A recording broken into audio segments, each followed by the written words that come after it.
41년도의 선전포고는 바로 한 해 앞에, 마침 한 해 앞에 한국 광복군을 창설했거든요. 미국 군인들이 광복군하고 함께 했던 일을 미국 군인들 자기들이 이건 한미동맹이다. 최초의 한미동맹이다.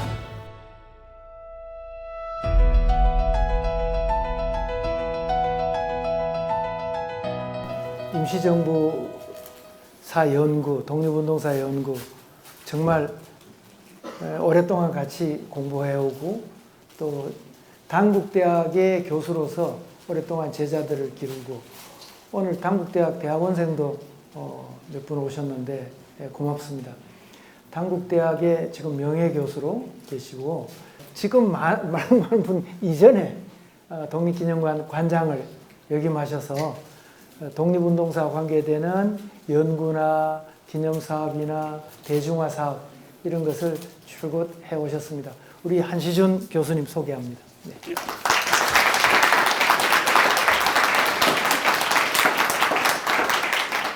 우선 시작하기 전에 목 푸는 의미로 뭐 한 말씀 인사 말씀하시죠.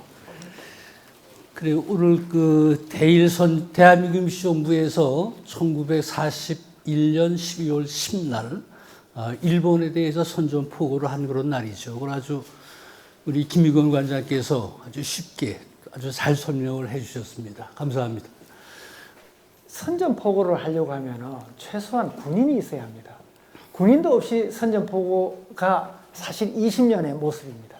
그래서 정부로서 선전포고를 한다 해도 군인이 한 명도 없다. 이런 문제가 있어요.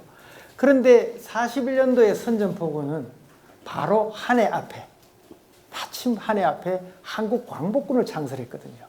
그래서 일단은 광복군에 대한 이야기를 간단하게 좀 하고서 넘어가야 될 것 같은데 마침 우리 한시준 교수님께서 한국 광복군으로 박사학위를 하시고 또 91년도에 저랑 같이 그 충칭이나 광복군 이지대나 이런 현장을 그 광복군 유적 조사를 같이 다녀왔고 해서 사실 이야기하려면 벌써 마음에 좀 북받치는 게 있어요. 아주 오래된 이야기입니다. 그래서 창군에 관한 이야기를 좀 해야 되는데 사진을 곁들여 가면서 조금 말씀을 해 주시죠. 네. 그래서 우선 우리가 대한민국 임시정부가 1940년 9월 달에 충칭에서 국군으로, 그러니까 대한민국 임시정부가 대한민국이라고 하는 국가잖아요. 그래서 대한민국 국가의 군대로, 국군으로 한국 광복군을 창설했습니다. 이 얘기는 잘 알려져 있죠. 근데 이제 1940년이라고 하면 일본한테 나라 뺏기고 나서 30년 지난 후잖아요. 그래서 이제 많은 분들이 임시정부에서 광복군을 30년 지난 후에 창설했다. 이제 너무 늦은 거 아니냐 그렇게 얘기를 하죠. 근데 이제 아까 김익원 관장님이 말씀하셨듯이 대한민국 임시정부가 1920년에 독립전쟁을 선포해요. 그래서 우리가 올해부터 독립전쟁을 시작할 것이다. 그래서 1920년을 독립전쟁 원년 그러죠. 근데 이 독립전쟁 한다고 하는 것은 독립군을 가지고 일본하고 싸운다 그런 얘기잖아요. 근데 군대도 없이 싸우겠어요?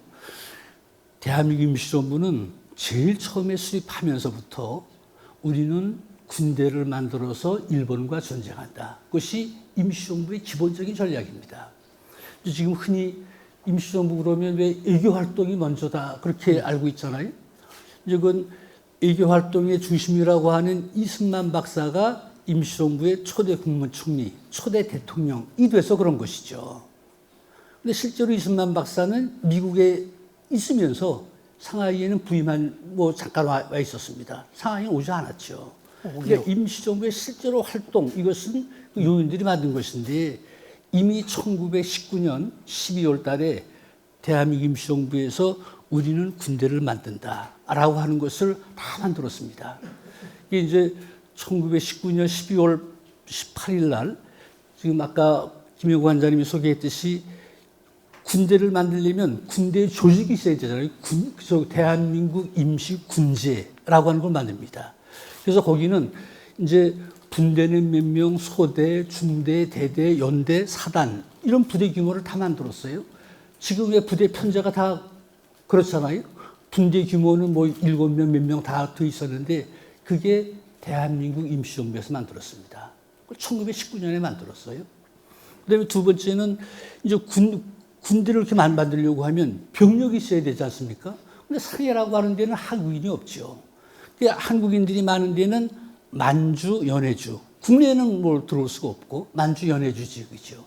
그래서 거기를 군구를 나눠서 강동군구, 연해주 군구를 나눠서 그 지역에 있는 20세 이상 40대 장년들을 군적에 편입시킨다. 그래서 군대를 만든다라고 하는 것이죠. 그래서 이제 군대를 만든다고 하는 계획이 섰습니다. 그러면 이제 군대를 만들면 실제로 군대를 지휘할 수 있는 지휘관들이 있어야 되잖아요. 그래서 그 지휘관들을 양성하기 위해서 아까 김윤구 원장님이 설명했듯이 대한민국 임시정부 국무부 산하에 육군 무관학교라고 하는 걸 만들죠. 그래서 말씀하셨듯이 6개월 과정을 거쳐서 간부들을 양성을 했습니다. 그걸 이미 1918년에 그런 계획을 만들어요. 근데 그런 계획을 만드는 것은 그냥 임시정부가 그냥 뭐 이렇게 평상 아무것도 모르는 사람들이 만든 것이 아니라 거기는 실제로 군대를 움직여봤던 또 군대 생활을 했던 군 경험자들이 만듭니다. 그 당시 군 경험자들은 대한제국, 망한 대한제국의 육군 무관학교가 있지 않았습니까? 대한민국 육군 무관학교를 졸업해서 대한제국의 장교로 활동했던 사람들이 있었죠. 이 사람들이 나라가 망하고 이제 만주로도 가서 독립군을 조직해서 독립군을 지휘하고 또 그 사람들 중에서 상해로 가서 그분들이 국무부장도 하고 또 국무부의 간부들이 되고 그래서 그분들이 주도공이 돼서 그걸 만들었습니다. 그래서 우리 임시정부는 이렇게 군대를 만든다. 그래가지고 이제 일본하고 전쟁한다. 라고 해서 독립전쟁 원료를 선포한 것이죠. 실제로 군대를 만들려고 그랬지만 군대를 만들려면 우선은 사람이 필요하잖아요. 만주, 연해주 지역에 가야 되는데 또 실제로 가서 많은 인원들이 가서 군대를 편성하고 하려면 그 재정이 있어야 되죠. 근데 문제는 재정을 마련할 수 있는 방안이 없었습니다. 이제 그 전까지는 그래도 초창기에는 많은 분들이 돈을 가지고 망명을 해서 그 뭐 총사를 마련하고 그런 여유는 있는데 많은 인원들을 모아서 그분들을 무장시키고 군복 입히고 이럴 수 있는 재정이 마련이 안 되죠. 그래서 결국 그런 계획을 세웠지만 실현하지 못했습니다. 그러다가 이제 1940년 중국의 충칭에 와서 비로소 군대를 만들게 되는 것이죠. 그것이 한국광복군입니다.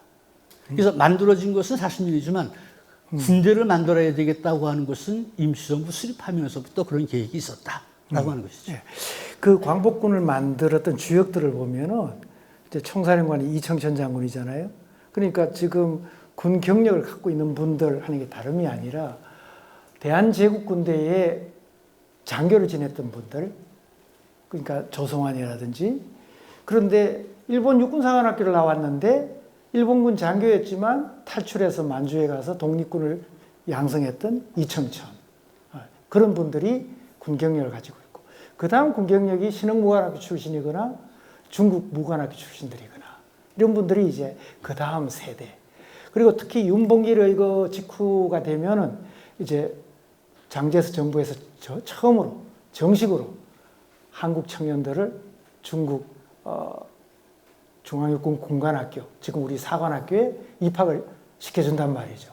그래서 새로운 신세대가 윤봉길의 이후에 중국의 사관학교를 쭉 졸업하게 되고, 이런 다층적인 여러 세대들이 이제 충칭에 가서 비로소 광복군이라고 하는, 한국 광복군이라고 하는 군대를 이제 조직하게 됩니다. 지금 여기 사진 보시면은 저 오른쪽에 위에 있는 사진이 글자가 보면 한국 광복군 총사령부 성립 전례라고 되어 있는데, 전례란 시기를 테고, 이제 한국 광복군 여기 저기 김구 주석과 이청천 총사령관이겠죠. 김학규 장군. 김학규 장군이에요. 김학규 장군이고, 요 아래는요. 역시 김학규 장군인가요? 네, 네. 나중에 삼지대장이 되는 김학규 장군이고, 여기에 이렇게 깃발을 누가 만들어서 정정을 했네요. 그리고 이 사진에 대해서 설명을 좀 해주시죠. 네. 이거 많이 교과서에 나오는. 네, 이건 뭐 널리 알려진 사진인데 이제 광복군 총사령부를 성립하는 그런 기념 성립 전례식을 하죠. 이제 전례식이 끝나고 거기 참석했던 광복군 대원들 또 중국의 귀빈들 이런 사람들하고 같이 함께 기념사진 찍은 것입니다. 여기 이게 가릉빈관이라고 하는 호텔인데요. 아주 충칭은 북쪽에 가릉강이라는 자림강이라고 하는 강이 있고 남쪽에 장강, 양자강이라고 하는 강이 합류를 합니다. 거센 강이 합류를 하면서 살아남은 건 바위입니다. 그 바위 암벽 섬처럼 생겼습니다. 중경시가. 그래서 중국에는 온 천국에 자전거 무리들이 넘나들 때도 충칭은 자전거를 탈 수가 없어요. 너무 가파라서. 그래서 그 가릉강 쪽 기슭에 가파르게 붙어있는 호텔이 가릉빈관이라고 하는. 그래서 이 글자가 자링하우스에 일부만 나와 있습니다. 김구 주석과 이청천 총사령관이 있고 이시영 선생 벌써 이제 연세가 많습니다. 그리고 광복군들이 있고 여기에 이제 여성 광복군들이 있고 키가 제일 작은 이 지보경 여사가 이 이청천 장군의 따님이죠. 원래는 지시니까요. 지대영이라는 지시니까 따님도 여성 광복군도 존재했다라는 것이죠. 자, 여기 보면 이 왼쪽 사진하고 오른쪽 사진이 바로 시기가 연결되는데요. 이거 처음에 선생님 논문 박사학위 하시면서 이 논문이 굉장히 재미있었을 것 같은데 이 사진 조금 이야기를 해 주시죠. 네. 지금 말씀하신 사진은 광복군 창설한 데가 충칭이라고 하는 데잖아요. 근데 이제 충칭은 지금 중국 서남쪽에 아주 남방 지역이고 장개석 정부가 수도 남경을 일본한테 빼앗기고 임시로 가서 수도로 삼은 데죠. 그래 거기는 후방입니다. 후방에서 뭐 광복군을 창설해서 일본군하고 싸울 수가 없잖아요. 그래서 이제 춘칭에서 광복군을 창설하고 실제로 광복군이 활동했던 데는 지금 그 서안이라고 하는 데입니다. 이제 서안이라고 하는 것은 춘칭에서 동북동 그쪽 방향으로 한 800km 정도 떨어진 곳인데 그 서안이라고 하는 곳은 일본군이 이제 만주를 31년에 만주를 점령하고 37년에 중국 대륙을 침략하잖아요. 침략해서 황하강 북쪽에 소위 화북 지역에 그 지역을 일본군이 점령했습니다. 서안이 그 화북 지역하고 최전선 지역이죠. 그래서 광복군들이 최전선 지역인 서안으로 갔습니다. 창설하고 곧바로. 그래서 그 서안에 가서 총사령부를 거기다 임시로 총사령부를 두고 거기서 활동을 했죠. 그때 이제 그 총사령부 직원들이 함께 모여서 찍은 사진입니다. 여기 중앙에 조성환 선생이죠. 그렇죠. 이제 요즘 말하면 국방부 장관인데 장관이 직접 최전방으로 가서 장병들을 모아야 되니까 최전방에 갔는데 이때 아나키스트들이 먼저 가서 한국 청년들을 모으고 있었어요. 최전방에서 전선에 나와 있는 한국인들 또는 전선 바로 뒤에 있는 한국 청년들을 모아서 그동안 병력이 이렇게 늘어났습니다. 그래서 이 날짜를 보시면 한국광복군 총사령부 총무처가 서안에 가 있을 때인데 22년 10월 그러니까 12월이네요.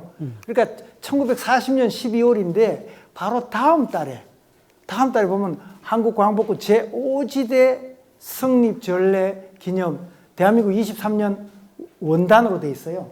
그러니까 요 날보다도 요 날은 한 20일 차이인 것 같은데 20일? 예, 여기가 26일이면 아니 일주일도 안 되군요. 사이에 이분들이 여기에 있는 서안에서 그동안 아나키스트가 중심이 되어서 새로운 청년들을 모았는데 요 부대를 광복군 5지대로 편입하는 시기입니다.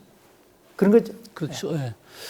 이제 중국 관내에서 그 조직된 군대가 크게 세 가지. 한 가지는 우리가 이제 보통 좌익진영이라고 하는 조선민족혁명당 여기에서 조선의용대라고 하는 군대를 조직하지요. 그게 1938년 10월 달입니다. 그다음에 이제 중국에서 지금 관장님 말씀대로 아나키스트 계열이 독자적으로 활동하고 있었어요. 이 사람들이 1939년 11월 달에 또 아나키스트 청년들이 중심이 돼서 군대를 만듭니다. 그게 이제 이름이 한국 청년 전지 공작대지요. 그리고 이제 대한민국 임시정부가 그 다음에 40년 9월 달에 한국 광복군을 창설하죠. 임시정부가 광복군 창설했을 때 아나키스트 계열, 요 한국 청년 전지공작 때가 우리는 일본하고 항전하기 위해서는 군사력을 한 군데로 집중해야 된다. 그래서 우리 독자적으로 활동할 것이 아니라 우리가 한국 광복군에 들어가야 된다. 그래서 한국 광복군을 편입합니다. 그래서 그 편입했을 때 광복군에서 그 한국 청년 전지공작 때 들어온 사람들을 제5지대, 지대로 하는 것이죠. 우리가 한국 광복군 그러면 마치 학병들이 주도한 것처럼 생각들을 해요. 학도병들이 주도한 것처럼. 그것은 광복군에서 활동했던 장준하, 김준엽 이런 분들이 자기 회고록들을 남겼죠. 그래서 그 회고록이 참 많은 사람들에게 읽히고 또 그 사람들이 학도병으로 나가서 일본군을 탈출해서 광복군에 갔었잖아요. 그러니까 마침 광복군이 그 사람들 주축이라고 생각하는데 광복군은 아까 그 과장님 말씀하셨듯이 1940년 중경에서 광복군 창설할 때 거기에 광복군 창설 멤버들, 광복군 창설 주역이 됐던 사람들은 상당한 군사인재들입니다. 그 당시 광복군 했던 사람들, 고급 간부들은 일본 육군사관학교 출신이에요. 우리가 1890년대부터 한국 사람들이 일본 유학해서 일본 육군사관학교를 졸업했습니다. 그러다가 1907년에 대한제국 군대 해산당할 때 대한제국 육군무관학교도 폐쇄시켰어요. 그 폐쇄시키고 나서 일본 쪽에서 그 대한제국 육군무관학교 학생들을 원하면 일본 육사로 편입을 시켜줬습니다. 그래서 지금 광복군 총사령관인 이청천 같은 경우도 대한제국 육군무관학교를 다니다가 일본 육사로 편입돼서 일본 육사 출신이죠. 그래서 그런 일본 육사 출신들이 독립군 전선에서 활동을 많이 했었습니다. 지금 시간 없으니까 다 못하는데. 그래서 광복군에는 우선 일본군 육사 출신들이 있었다라고 하는 것이고 또 하나는 대한제국 육군무관학교 출신들입니다. 이분들도 대한제국 육군무관학교에서 지금 육군사관학교와 거의 똑같은 그런 훈련을 받고 장교가 됐습니다. 그래서 대한제국군의 그런 장교로 활동을 하다가 나라함하고 나서 가서 활동했던 사람들이죠. 그 사람들이 지금 아까 우리 관장님 말씀하신 조성환, 조성환 오른쪽에 안경 쓰고 있는 사람이 대한제국 육군무관학교 제1회 졸업생 황학수 이런 분들입니다. 그런 분들이 있죠. 또 하나 아까 임시정부에서 육군무관학교를 만들었지만 재정 때문에 제대로 3기밖에 못했어요. 할 수가 없으니까 대한민국 임시정부에서 중국 쪽에 부탁을 해가지고 특히 중국 손문한테 찾아가서 우리 한국 청년들을 중국 군관학교에 입학시켜서 군사훈련을 받도록 해달라. 손문이 허락을 했습니다. 그래서 한국 청년들이 지금 말씀하신 지금 중국의 광저우에 있는 황포군관학교에 거기 들어가서 훈련을 받죠. 황포군관학교는 중국에서도 대표적인 군관학교입니다. 또 그것 말고 각 지역에 중국 군벌들이 세운 군관학교가 있어요. 그래서 그 운남광무당이라고 하는 것은 곤명의 그 당예호라고 하는 군벌이 세운 학교죠. 그 학교에 들어가서 또 많은 사람들이 군사훈련을 받았습니다. 황포군관학교를 졸업하건 다른 군벌들이 세운 중국 군관학교를 졸업하건 이 사람들은 졸업하면 중국군이 됐습니다. 중국군 장교가 됐죠. 그래서 중국군 각에 가서 다 훈련을 받고 장교로 근무하던 사람들이죠. 대한 1940년에 그 사람들을 다 모아서 만든 게 한국 광복군입니다. 그 광복군이 만들어지고 나서 이제 일본군 점령지역에 있던 청년들을 모집해 와가지고 훈련시켜서 광복군복을 입히고 또 이제 1944년에 일본이 대학생들을 군대로 징집하자니 학병이라고 하는 이름으로 그래서 그 사람들이 중국 전선에 배치되는 게 44년 4월입니다. 이제 중국 전선에 배치돼서 거기서 일본군을 탈출해가지고 광복군에 가는 것이죠. 그래서 학병들이 광복군에 가서 활동했던 기간은 1년이 채 안 됩니다. 그래서 광복군은 학병이 중심이 되는 것이 아니라 일본 육사 출신, 대한제국 육군무관학교 출신, 중국의 군관학교 출신들, 이런 군사 간부들, 또 그 사람들은 군사 간부들뿐만 아니라 또 물론 저 신흥무관 신흥무관학교도 출신들도 있고. 있죠. 예, 예. 이 사람들은 중국 대륙에서 만주에서 20년, 30년대에 실제로 일본군하고 전투를 했던 사람입니다. 이청천 장군 같은 경우도 만주에서 한국 독립군 창설해가지고 일본군하고 수없이 많은 전투를 치렀죠. 우리가 왜 봉오동 청산리 전투를 잘 알잖아요.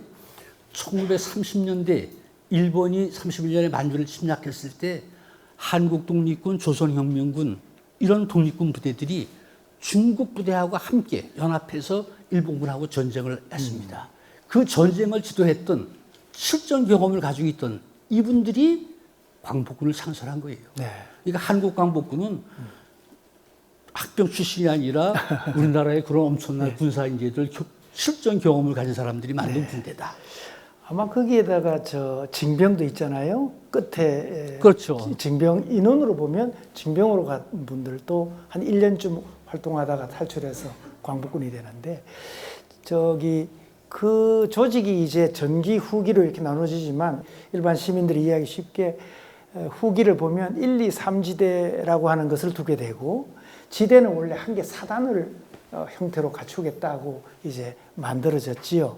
그래서 이제 본부에는 이런 처들이 보면 눈에 익숙합니다. 지금이나 뭐 큰 차이가 없습니다. 그런데 제가 사진 2장을 지금 이게 집총훈련하고 있는 게 서안 사진 같지도 어쩐지 내 모르겠어요. 이게 위치가 이거는 저 삼지대 안유성 부양에 있던 삼지대 부양. 대원들 훈련받던 사진. 삼지대. 예. 그러니까 처음에 김준엽 장주나 이런 분들이 처음 탈출해서 간 곳이 삼지대 그렇죠. 쪽인데 예.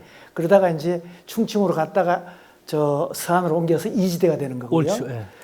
요 사진은 지금 이지대 같은데요. 예, 이건 이지대 사진입니다. 근데 이 사진이 지금요.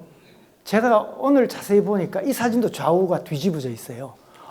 증거가 뭐냐 하면 여기에 지프에 앞에 붙어 있는 데 있잖아요. 글자가 반대로 되어 있어요. 그 한국 광복군 제2지대. 그때는 왼쪽에서 쓴 게 아니거든요. 오른쪽에서 썼는데 이 사진이 지금 좌우로 뒤집어져 있어요. 그렇군요. 여기 저 아마 이범석 장군. 지대장이겠죠. 장군이겠죠. 그리고 앞에 대원들이 있는데 아마 뚜치일지는 모르겠습니다만 조금 있다가 뒤에 OSS 때 뚜치 사진들이 나오니까 그때 좀 말씀을 해 주시죠.